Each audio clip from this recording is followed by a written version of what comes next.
Hey guys, Ben here from Velflex, and today we're going to talk about soft shell jackets, or soft shell fabric really, and the concern we have around dye migration. Now, of all fabrics, soft shell fabric in my opinion is one of the worst for dye migration. It almost comes through transfers like mould. It's a little bit different to sublimation dye coming through, or even just dye from like a polyester fabric. It comes through in dots, and those dots sort of get bigger and bigger and spread, and it genuinely actually looks like mold, or these dots are growing with size. Guys, here's one we've prepared earlier, as they say on TV.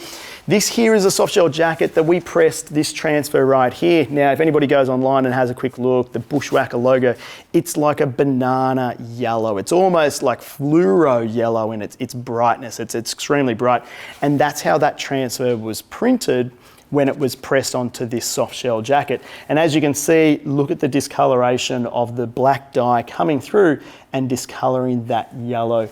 And if we have a bit of a look, you can kind of see slight variations of how it's sort of come through. It's a little bit lighter up in this corner, a bit darker down in there. But guys, this came through as tiny little black dots that slowly got bigger and bigger and bigger. Now guys, soft shell, if you have a look and press it, will look amazing day one. It'll also look amazing day two, probably after the first week, 2 weeks, 3 weeks, it even looks good then.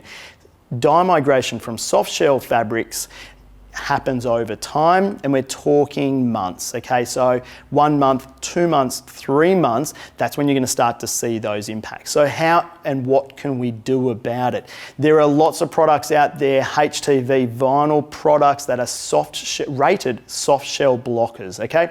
Our UltraColour range, not the DTF, not the UltraColour Max, but UltraColour has a blocker option available for you that is soft shell. It's a completely different ink. It's a black ink that we put on the back. If I show you this transfer right here, see, this is a white transfer that we would press, okay? And on the back of it, you can see that we've printed this black ink. This black ink is either sub-block, or in this case, it'll be a soft shell blocker, okay? We put multiple layers on there, and that stops that dye migration coming from the soft shell fabric.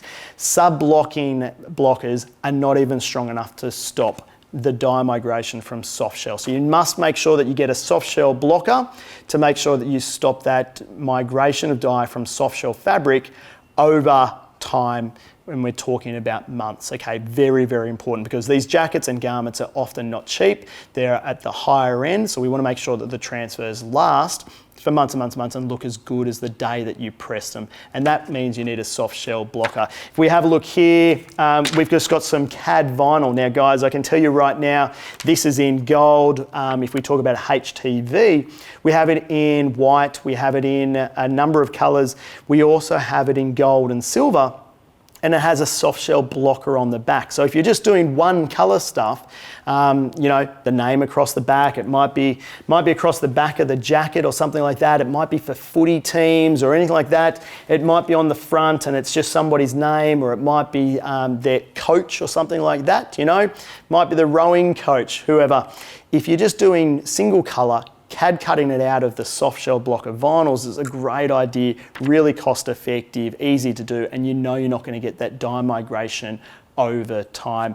Making sure that they're happy, your client is happy with the garment in 3 months, 4 months, 5 months time, because you can see how this yellow one went black, and that will definitely occur over time. That's probably 18 months old, this one here now, so you can see it's really had some time to work.